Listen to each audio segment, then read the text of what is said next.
Sure pretty out here on the desert, huh, Jake? Oh, I love this place. Man, this is really pretty country. Did you bring that water along? Oh, huh? got her back down Look there, at buddy. We're gonna look have to at do look some at more all hiking. this. Look at all this rose quartz over here.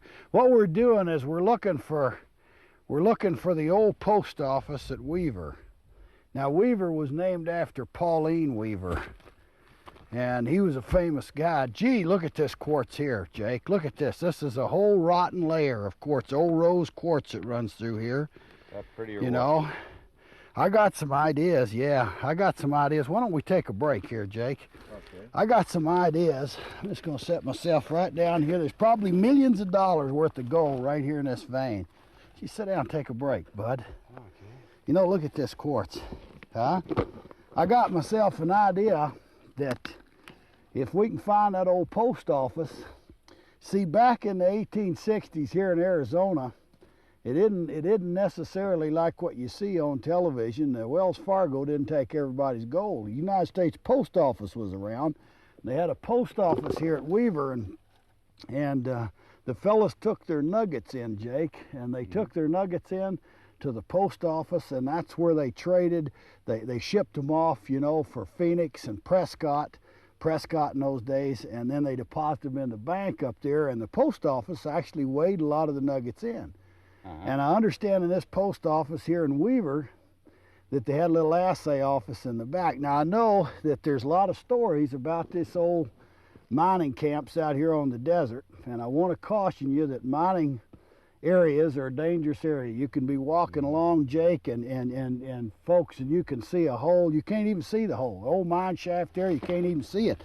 But that's one of the things that makes the desert so interesting.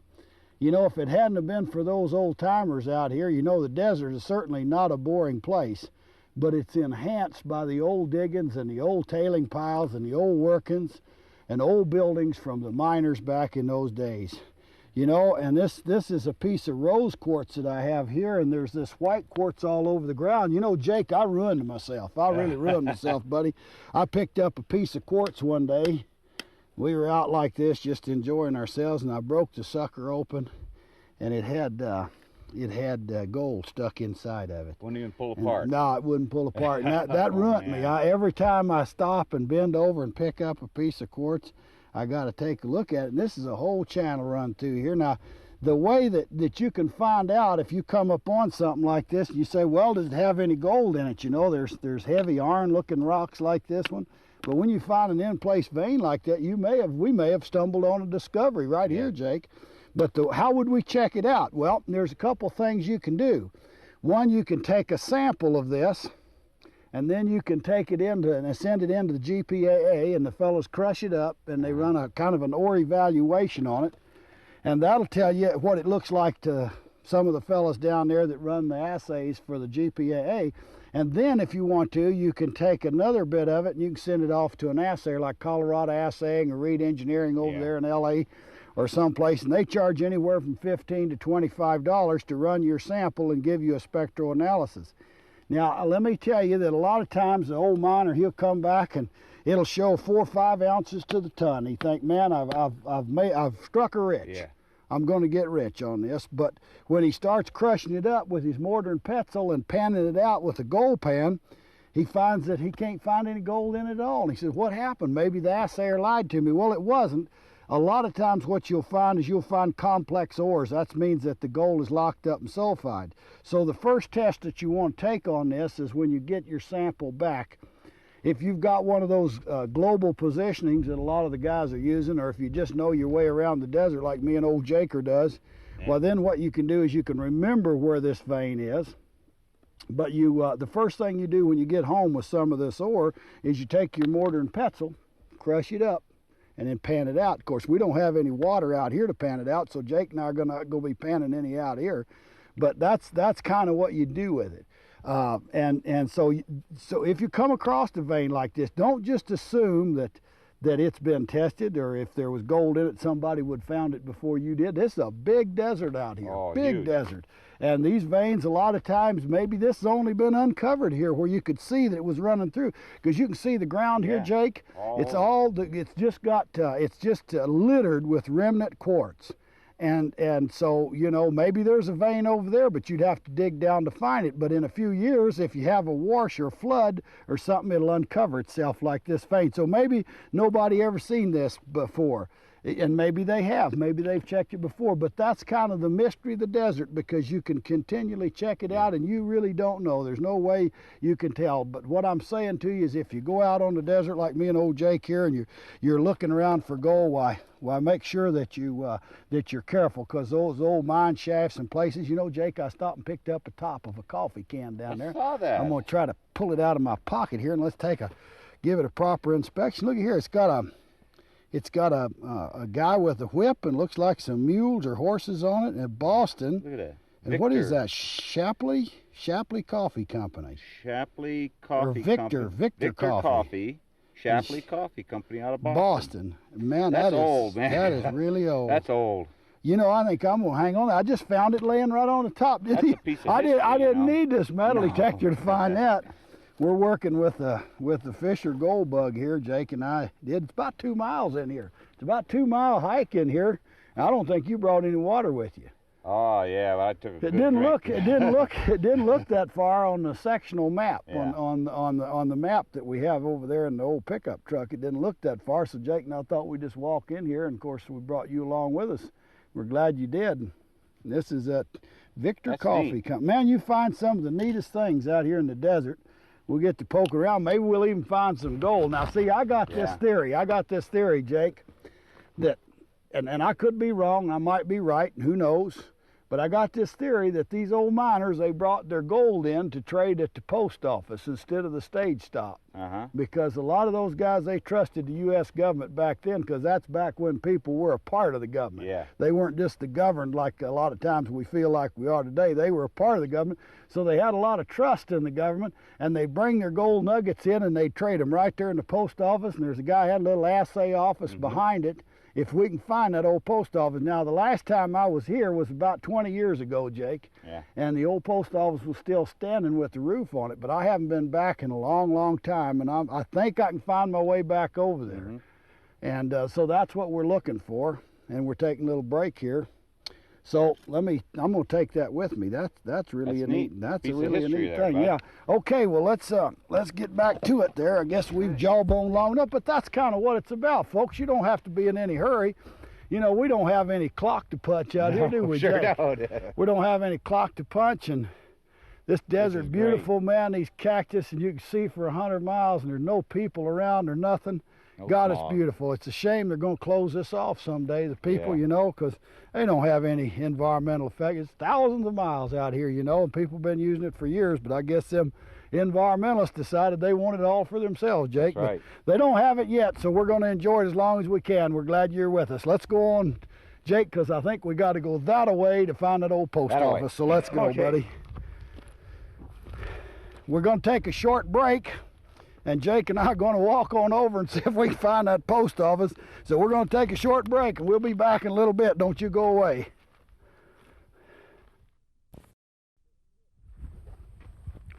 Well, I think this is it, Jake. That it? Yep, that's the old post office, I believe. Now, hang on a second.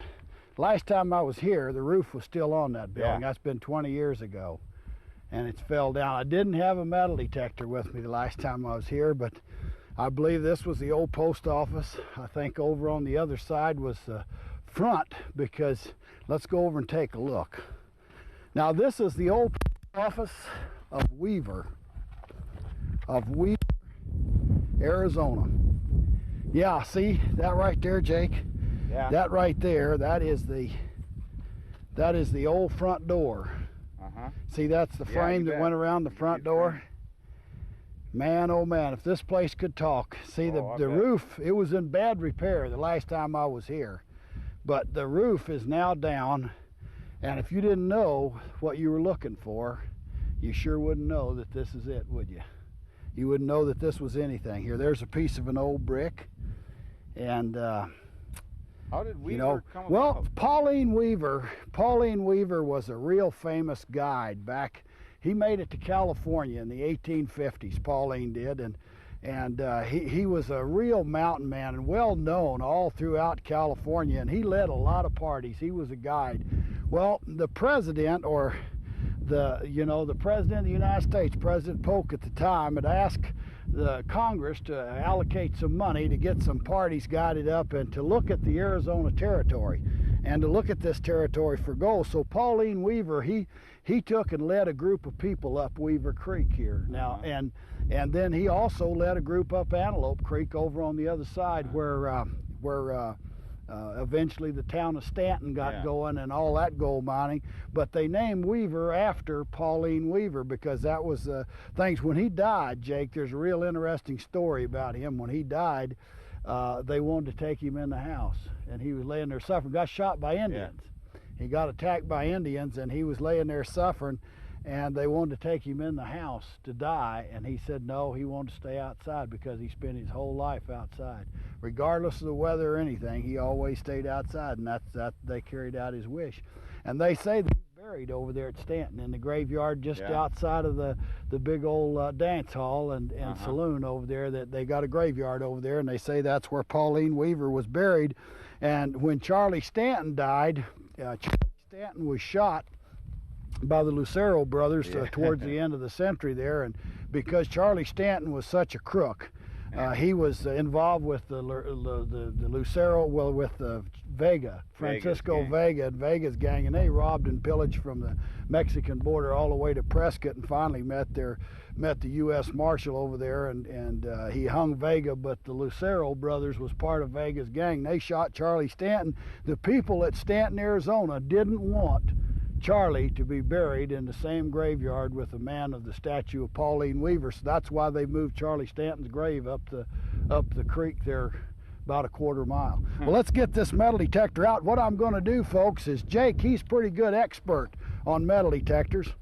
And so what I'm going to do is I'm going to have Jake tell you how to tune one of these, and then I'm going to start looking around, see if we can't find something, because you know my theory.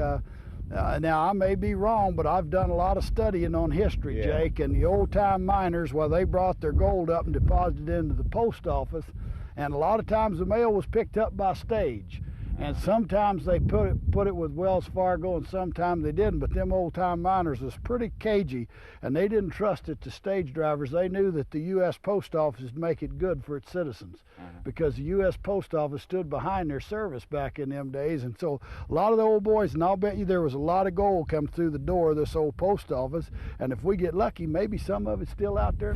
You never know.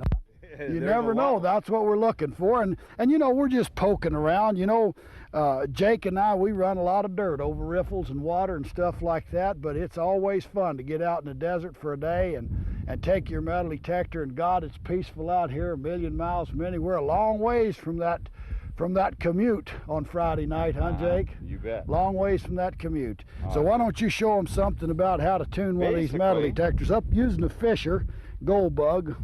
Basically, the biggest problems the folks out there and questions they have and problems they have with a metal detector is adjusting the ground balance. And what is the ground balance? And what you're trying to do with the metal detector is take the natural mineralization that's in the soil and null it out. Make it neutral. Make that's a neutral background, so you can detect nuggets, metal, coins, whatever through that soil to the maximum sensitivity.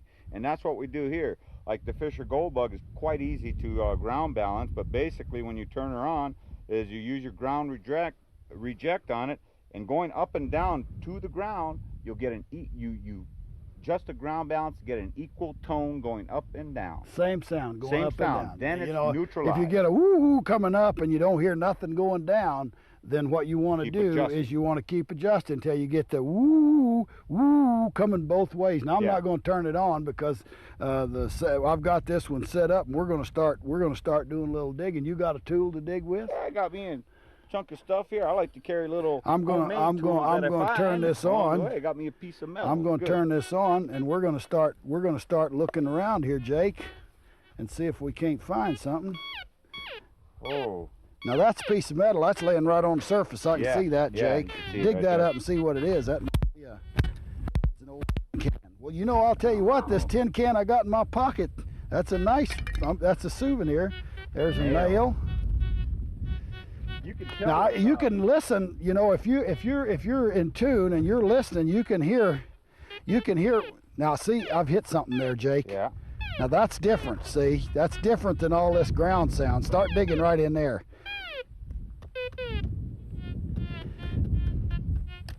By God, we might have something there, buddy. That's a good sound. Move your hand back with that metal. Let me kick that thing. Kick that chunk out of there. Let me kick. Yeah, there's something in there. Oh, look at that. I see what it is. It's a horseshoe. Check that. Well, that's a lucky horseshoe. That's an old one too. Holy. Yeah. Yeah, that's an old horseshoe. Oh, rusted old up lucky horseshoe. We ought to put that of the old miner's hooch back at the Buzzard. Yeah. Well, let's look around here some more. Well, I got a little reading right here. Look at that. What the hell is this here? Oh man, Jake, look at that. That's got some gold in it, I believe. Look at that. You're not kidding there, George. Let's look around, see if we can find any more of that. It's a piece of quartz with some gold in it. Yeah, it's just a. It's like a little chunk Well, it's kind of an old greenstone. Yeah, but it's got quartz in the middle of it. Do you see any more of it? Boy, I don't see any, but I'm gonna look. You hold that. Let me start looking. That's a nice little specimen. I don't know if you can see that or not, but it's got a little piece of gold sticking right in that rock. Huh. Huh. It's kind of a green rock.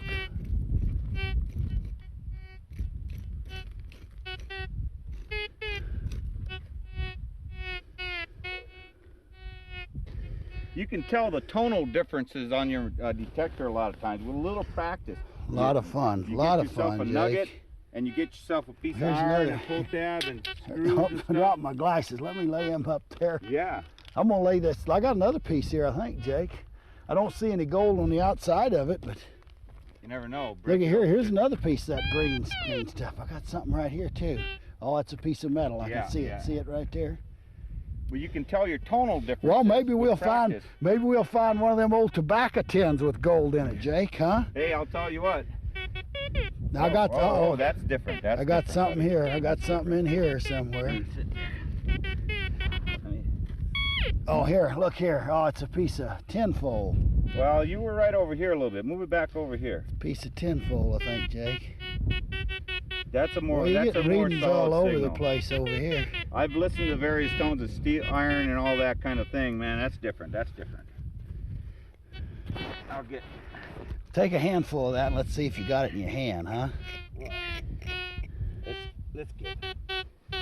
Here. Lift it up a little bit.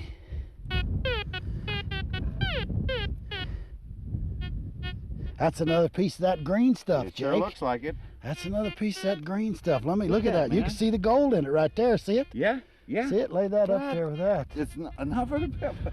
Yeah, we might hear something really tough.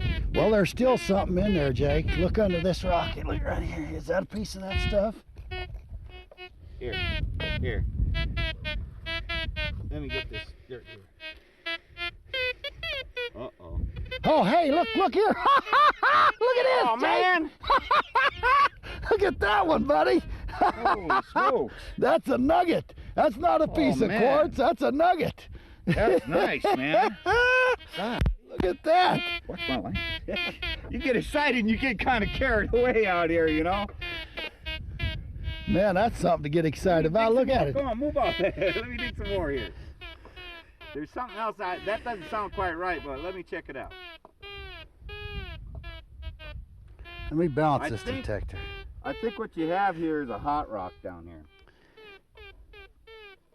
Well, dig it out. Like. Dig it out. It might be a big nugget big as your fist in there, bud. Well, you never know. You remove that hot. What is that? It's a rock.